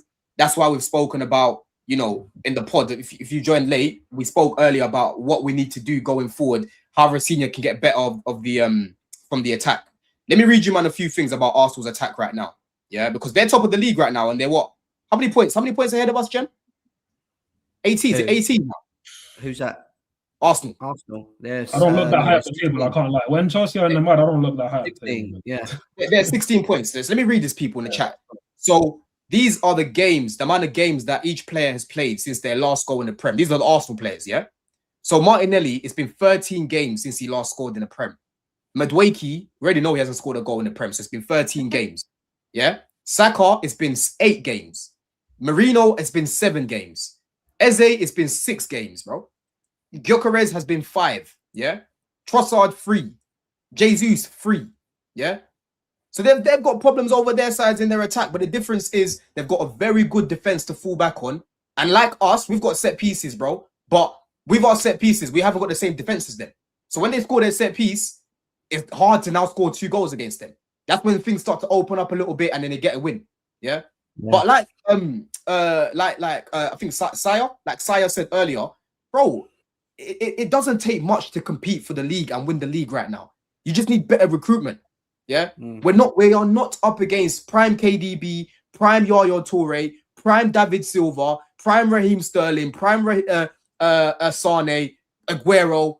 Yeah, that is a hard team to come up against. And Salah and prime Mane and Firmino, that's not that anymore. So let's stop talking about Arsenal like oh, they're so far, it's going to be so hard to. No, we need to get our shit in order with better players, better quality players, bro, and we can definitely compete. Because we have players here, Jem. We have players that we have players, but how long are these players going to keep hanging around until we don't make these signings? Yeah, that's my problem. Then we start going backwards because, you know, what are we doing generally? We're going to a full summer window now. We should be looking at this like I said, this full fifth window. We should have been looking to challenge, going for a title. 4 or 5 windows under these owners, man, and they flopped on the third window. Let's be serious. That was a flop, yeah. And the back of getting £100 million from the Club World Cup, winning 2 trophies and getting this Champions League football, so that all the money was there. Yes, we had the UEFA restrictions, right? And people keep mentioning it. And yes, that does hinder us from going crazy and spending the money like we like to, especially earlier on in the you know, when they first got here. But it doesn't stop us still spending money and making the right decisions, the right signings, right? We still spent 90 million on Garnacho and Gittins, for fuck's sake. 130 million with them, including Delap. And then add João Pedro into that, and you get yourself to 200 mil. So we're still spending money. It's just how we're spending the money. Get it right. Yeah, exactly, bro. Yeah, imagine our ads in Gem. Yeah, imagine if you had a window of, you know, you bring in a Ekitike, you bring in Rodrigo on the left, or even Semenyo on the left. You bring in Gahey at the back. You bring in a Rodgers or Kudus. Everyone is looking at the window completely differently now. Yeah, because you're adding those players to the players that we already have, like Caicedo, like Palmer, like Enzo. You're looking at it completely differently. But the window was underwhelming because it's like, yo, we've replaced squad players with squad players. You know what I mean?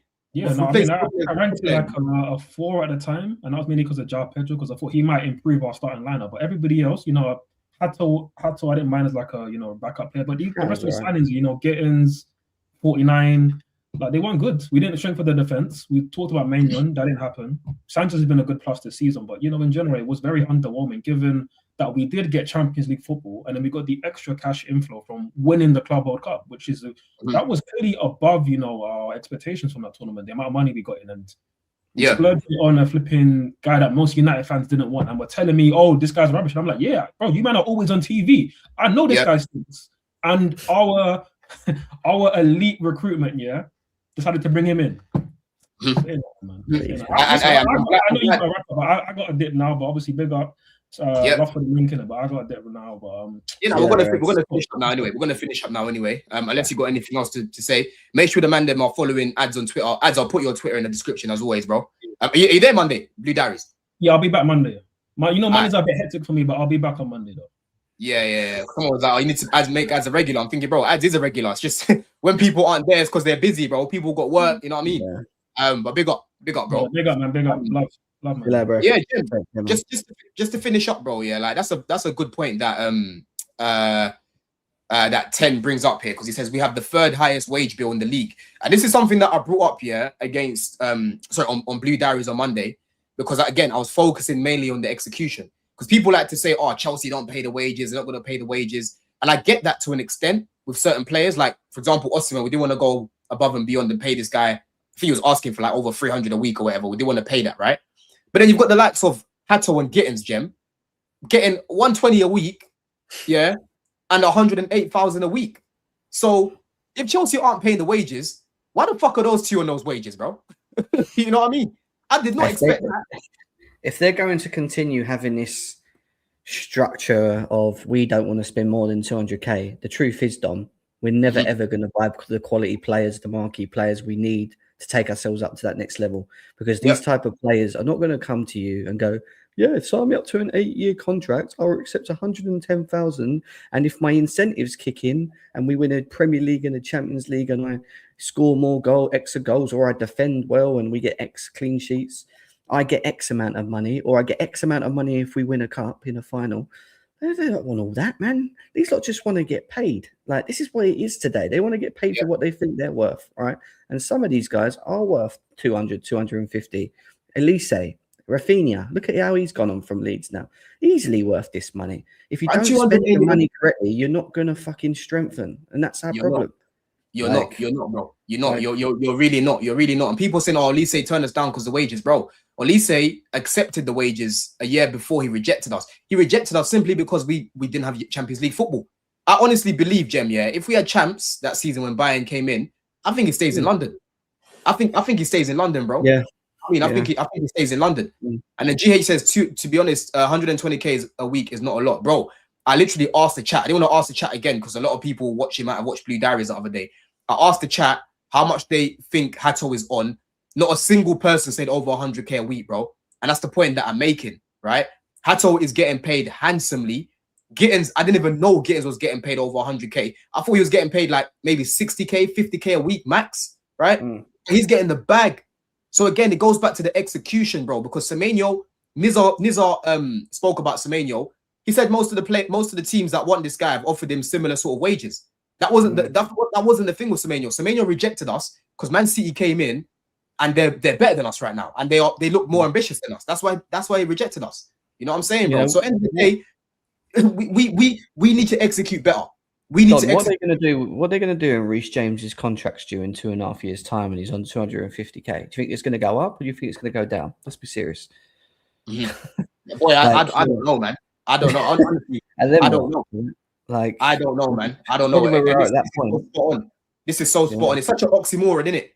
Man said we don't want to pay top dollar for quality, but we want to overpay for meaty players. Look, I don't think Hato and Gittins are meaty, but I get the point you're making. Like, they should not be on that. But then you don't want to overpay for the guys that you should be paying. I get that. And I think there's got to be a balance. But my point is, I have no issues with these incentivized long-term contracts, but you put that on young potential players to push them to hit their incentives so that they get better and better and better in this team. You don't do that with marquee players. You don't do it with quality players that you know you're going to have to spend 250k. You don't say to them, we're going to give you a 7-8 year contract and pay you 110. You just fucking pay 220k a week over 5 years. You get them in and they're here for the now. That's why you bring them in to help us go and challenge. But they don't think like that. Their thought process is, we just want people that will come 6-7 years. We can pay them X amount of money. Yeah, it fits our wage bill. And, you know, if we can get one real marquee signing that wants to be deluded and take a pay cut and join us, then we'll do it. But they don't realize that we're not going to benefit in the future like that. Or the now, sorry. I'm talking about the now. We're not going to benefit like that. You know, and that's the issue. It's balancing the now and the future. It's too much future all the time. How long will we keep doing future? Future. Where's the Neto, bro? Neto gets paid handsomely, bro. Neto gets paid like 170k a week. Yeah. So I'm not hearing this thing. It's these man and their recruitment. I'm telling you, because if they really wanted a player, they'll clearly pay. Because with Gittins, they identified him as the guy that they want. Or what do you want, Gittins? We'll pay you, right? Yeah. But when they don't really want to play like that, they'll just tease us. They tease us. That's what I feel like they do, bro. It's like, yeah, you know what? We don't really want him, but let's make it look like we want him. Yeah. So we're gonna put it out there. We're gonna fuck about. I'm telling you, bro, when these guys want a player, they wanted Hato, they made it happen. Yeah. They wanted Gittins, they made it happen. Look how much money they're paying these guys, bro. It's the execution. I'm showing you, bro. Yeah. Egbali is not the football guy. Like I said the other day, Jem.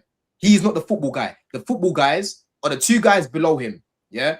And Egbali is a clown for keeping them in a job because they should be gone. And you know what makes it worse? We gave them pay rises, for fuck's sake, after the Club World Cup. Well done. You're doing great right now. Continue doing what you're doing. What are they going to do? Oh, we just got a pay rise. We're going to keep doing this by the young players. Why would you give them a pay rise when we've not progressed? Really, we've not progressed because the Club World Cup. Because of the Club World Cup. So this whole Club World Cup, then, let's be serious, was just a mirror against what the truth really is, which is today, which is they continue doing the same shit because they think they're doing the right thing because they're getting paid extra bonuses and whatever. And all we've realized is that, guess what? Domestically, we're still 15 points shy of where we need to be after 4 years, nearly 4 summers. That ain't right. It's not right, bro. We'll finish up on his comment. We'll finish up on his comment. You know you ain't got a long, Gem. You've actually said a little bit longer as well. So big yourself up, man. Wesley says, bro, why are you pretending that you were like this? You were against all of this. You back the wage structure nonsense, bro. You are a symptom of the problem in the fan base. So let's get this right, yeah? First of all, I didn't agree with paying the likes of Havertz and the likes of Werner the money that we used to pay them because I'm sorry, there's paying nicely and there's overpaying. Those guys were overpaid and they were bums. Yeah. Don't tell me nothing about Champions League. They won us the Champions League and that, bro. What did they do? Did they help us in did they help us in the Prem? Did they help us in the Prem? Yeah. Did they help us in the Prem? They were flops. Werner and Havertz were a flop, and they came here and earned millions from this club, right? Yeah. So my Bro, thing you've is, got a lot of haters in your chat, man. You got so much hate. What's wrong with you? It's your chat. It's all hate. let these haters come because it's like Robbie Monster, one that called me out in my show. He's just tweeted. He's just written your chat just now. Bro, there's people like Terry that trying to keep trying to push this narrative. Like I don't criticize his ownership. It's bullshit, man. Yeah, I criticize his ownership. I've been criticizing his ownership from fucking day one. Like Steve B, the guy that claims he's a big advocate for make Chelsea great again, has literally said Chelsea are great again with this ownership. I have not said that once. Yeah, but then you get guys like him that get that just hide. They get away with it. They get away with it, right? But then they come to me because I'm a little bit more balanced. Yeah, I will continue to be balanced. So if you don't like it, just unsubscribe. You know what I mean?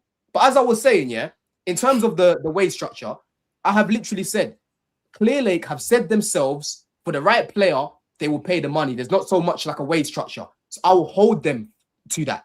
Go watch my content, bro. I've spoken about this before. I've said they have said themselves they will pay for the right person. Yeah. When guys were asking me about Isak, I said, bro, pay the man what he wants. When guys were asking me even about Gyökeres, I said, pay the guy what he wants, bro. Yeah. So don't act like I'm just here penny pinching. I'm not like that. For the right player, I will pay the money. But the money that Osimhen wanted, bro, I don't think it's worth that. And no other club wanted to pay him that money. That's why he went to Turkey. Man's actually ended up flipping kebabs because no one wants to pay him the wages that he wanted. He could have come to Chelsea, got a handsome wage, probably over 200k a week, and his money would have gone up quickly as well. Because he'll be scoring a lot of the corners, right? You know what I'm saying? We've seen Palmer's money go up after a year. We've seen Caicedo's money's gone up now as well, isn't it? Yeah. To the verge of going up. They went up, didn't they, after their Club World Cup? They hit their incentives. You know what I mean? So it's like, bro, it's like people like to, because I like to, be fair and look at both sides of things. People just look at the point, the things where I'm like, low key defending them or looking at the other side. Oh, he's backing them. No, I just look at the perspective from both sides, right? And like I've said, if you don't like fair takes, bro, you don't need to be here. It's as simple as that. You don't need to be here, bro. I will keep being fair. I'm not going to change, right, how I am as a person to appease people like you. If you don't want to be fair, that's you.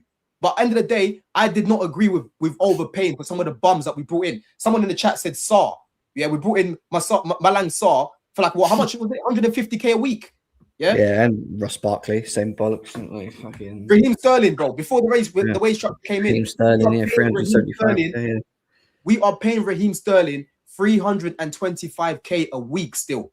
That was a big mistake. That's when they were spending money. Exactly.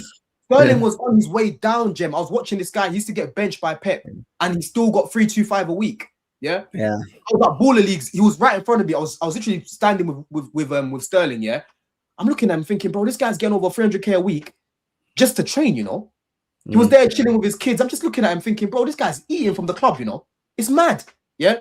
But people like the guy that just added me, they're happy with that. They're happy to just burn the club. Yeah. Nah, bro. I'm not like that. I'm sorry. I'll just I'm not entertain them, bro. To be honest, yeah. You know what I mean? You give good analytical analysis, but you have some left field opinions that tarnish your rep, like Esteval Yamal, Caicedo, Kante. Yeah, what's your take on that Caicedo, Kante? I don't agree with you. What's your take? I don't agree with your comment on it. I think that Caicedo needs to win at the highest level still to even be talking about Kante and Caicedo. To be honest, I think when you're talking about them as a player, I can see what you're saying in terms of the passing range. The passing range more to do with his like technical ability, let's say, because I didn't think Kante was the greatest technical player, but what Kante was everything else other than that, really. There was two of him on the pitch, as Hazard would say. He'd be next to him and he'd turn around and he'd be on the right wing all of a sudden chasing the ball. So, I don't think it's one to compare at the moment. One still needs to prove himself. The other one's a legend. Won it all, won it all with us, and fucking, do you know what I mean? Won Champions Leagues, was a big reason why we won the Champions League the second time round as well, with that performance from think it was the quarterfinals onwards where he just come alive, didn't he? He was just a machine. So these are the levels that Caicedo's got to get himself to in the biggest stages, right? Champions League, Premier League. Because you remember when Kante left Leicester and he come Chelsea, he won it in his first season and got PFA Player of the Year. Man got Player of the Year. Look at the team. Look at the team that he walked into, bro. But forgetting that, we were better because of him. In the periods, he was so fucking good. Do you know what I mean? So this is the difference. It's the levels that he brings. You know what I mean? Like Kante. So he but the thing is though, big up Habib, because at least there's some people that can comprehend this. He says the Caicedo Kante convo is just about technical ability and not status. It's simple to understand, really. Yeah. And for me, bro, Jem, I'm sorry. Like, Kante is one of my favorite players ever, right? And like I said in my review yesterday, when I'm playing football and I meet strangers, I go footy addicts, I go to games, bro, the amount of people that say, yo, Kante, pass the ball. Kante, Ramirez, yeah? Because that's how I play. I love Kante. But I just have to be honest and just talk about what I see from both of them. I watched enough of Kante. I've watched enough of Caicedo. And for me, I just think Caicedo has more to his game. Let me ask you this. You're in a final of the Champions League, and you've got a prime Kante or a prime Caicedo, so you can only put one of them in the team. Who are you going for? Don't do that, man. Don't do that, man. Answer the both question. Of them. I'm playing both of them. No. Answer the question. One of them. You have to choose one of them. Come on, be honest though. Who are you choosing? Playing both of them. No, you're not. You're not. I know. I can see it. This is where you kill yourself. You know that because I try and help you, but you killed yourself there. Nah, bro. Listen. Listen. End of the day, bro. What it is with Caicedo, it's like I've got to the point now where this guy he needs to be released from the shackles. First of all, he needs to be released from the shackles. We need a 6 behind him so he can actually play like Kante, because Kante had the free role, Jem. He wasn't a DM. It was a box to box. Yeah. And you know what I think of Caicedo, bro? Caicedo needs to be in your face, counter pressing from the front, right? Look at the goal we scored against Tottenham. The way man just won the ball back quickly from Van de Ven, gets an assist. You're not going to see Caicedo doing that when he's at DM. Kante used to win the ball the way he used to because he had the free role. They used to say to Kante, yo, go out there. In terms of their abilities in a Champions League final, what what they possess at their best, who are you putting in there in the final? Bro, listen, I'm not going to answer that question because it's a bit mad. That question's a bit mad. But let's talk about. It's easy. It's an easy answer. Now, yeah? Let's talk about the now, bro. Let's talk about the now. Yeah, I'm sorry, bro. Like Caicedo's a better shooter. Caicedo is a better passer of the ball. Is he a better defender than Kante? Is Caicedo a better defender than Kante? No, Kante's better off the ball, but Caicedo's still elite. What is it you want from your DM? That's what I'm trying to understand. You're missing the point. Kante might be better in terms of the off the ball. You might rate him more off the ball, but Caicedo off the ball is still elite, bro. He's still elite. He's one of the best. Yes, but is he Kante level? Is he God level? But he's the best in the world at it right now. Who's better than Caicedo off the ball right now? Is he Kante level? That's what I'm asking. Is Kante close to Caicedo when it comes to shooting? Not from a technical standpoint. No, I agree with you. Yeah, that's we go then. But I asked a simple question. What in that midfield? Say it's a pivot.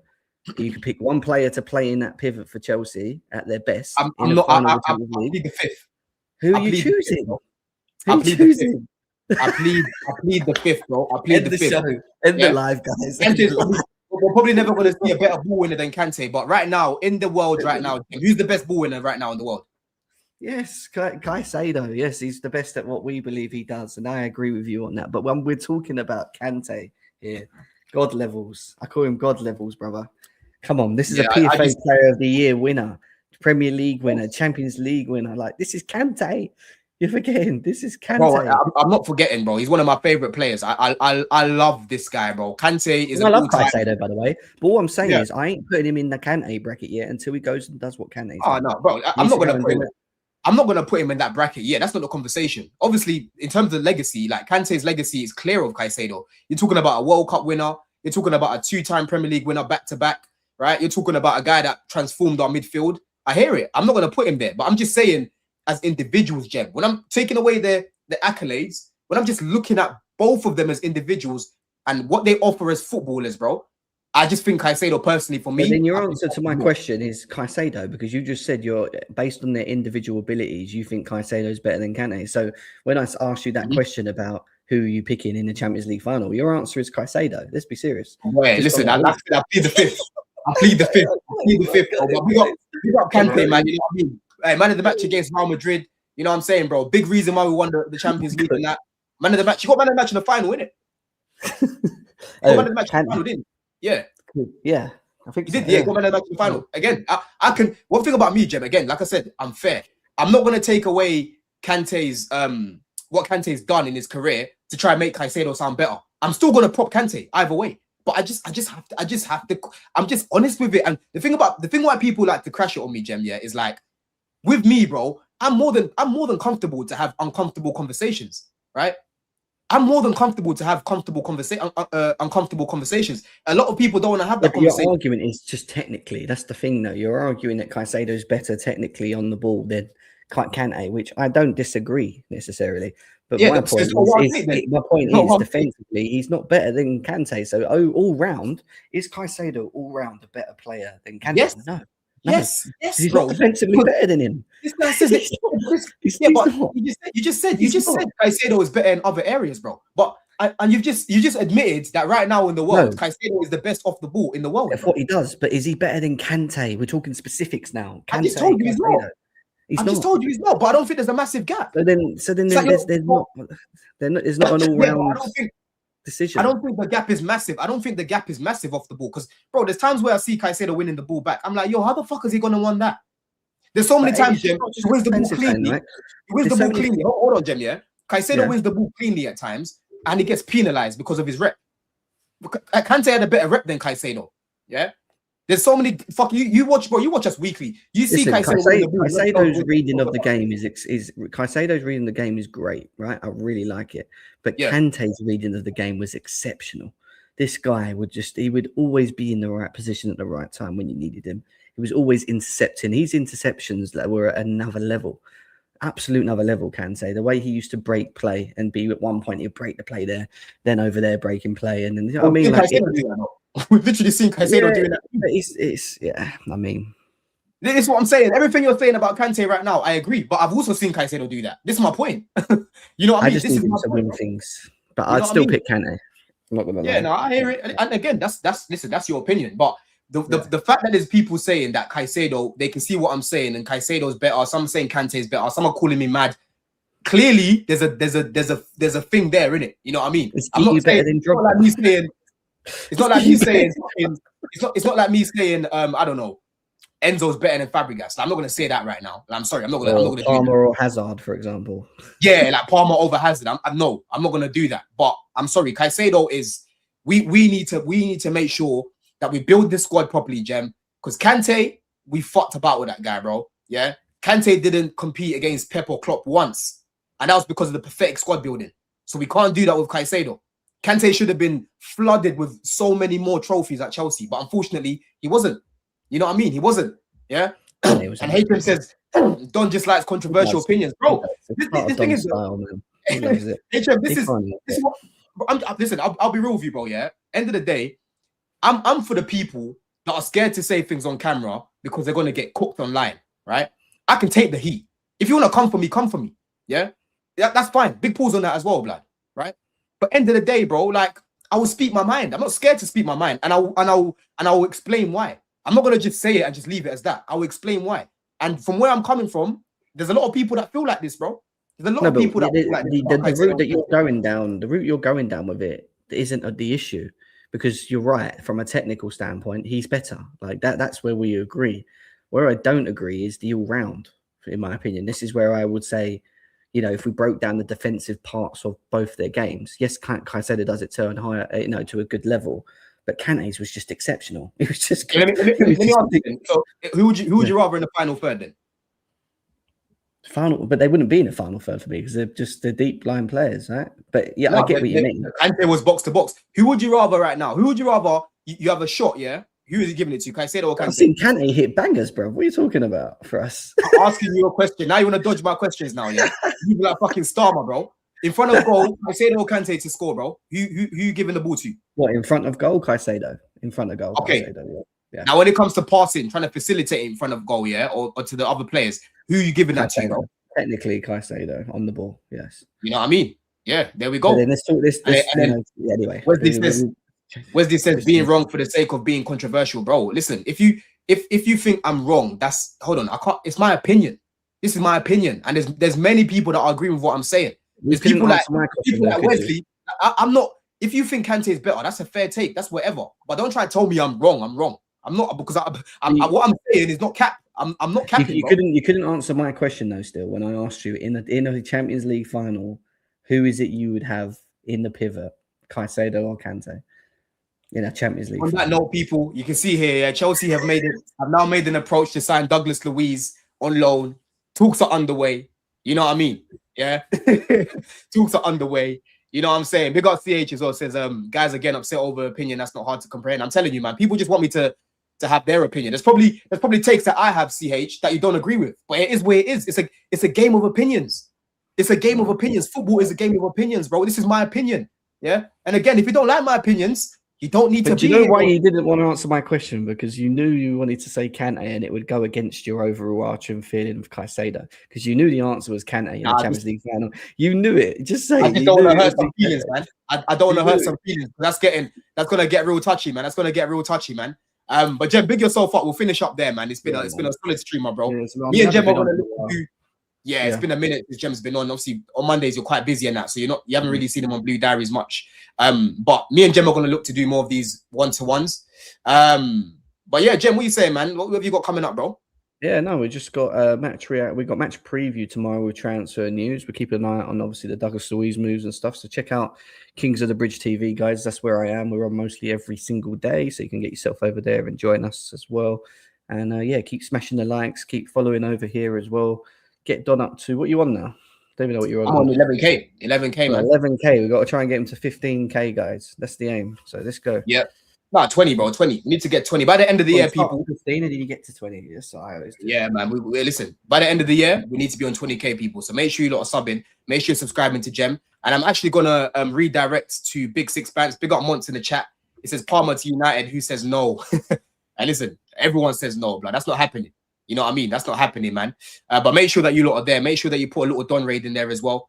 Make sure you got JJ been working, man. Shout out Don. Hey JJ, big yourself up. I saw you in the comments on the terrace as well. That place is a, I call that place Skid Row. You know what I'm saying, bro? Bare low IQ over there. Yeah, that place is Skid Row. You know what I mean? But big yourself up. Is that what football terraces come now? Yeah. Is that what you're thinking of it? Bro. When I go on there, that chat just gets rattled, man. You know, it's just full of abuse in the comments. You know, people not listening, people getting personal. It is where it is, man. You know what I mean? That's why I like my community, man. You know, people keep it respectful here. But big up everyone, man. Love to the next one.